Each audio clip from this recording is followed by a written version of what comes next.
Welcome to Penrose Learning, where we make understanding easy. In this video, I will explain how to easily apply time remapping in Premiere Pro. First, expand your video track height in the timeline for better visibility of the speed controls. Next, click the wrench icon in your timeline and make sure Show FX Badges has a check mark.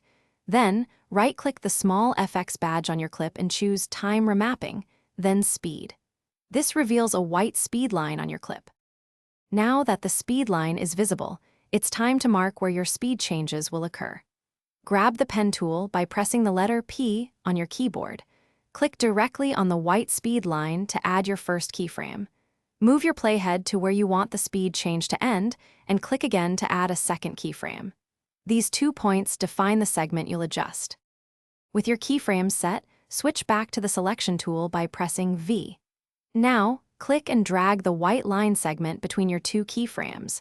Dragging this line upwards will increase the playback speed of that section, making it faster. Conversely, dragging the line downwards will slow that portion of your clip. You'll see the speed percentage change as you adjust. To make your speed changes smooth, click on a keyframe to reveal its 2 halves. Drag these halves horizontally to create a gradual speed ramp instead of an abrupt jump.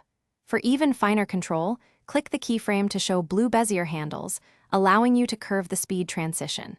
Experiment with these to achieve a natural flow.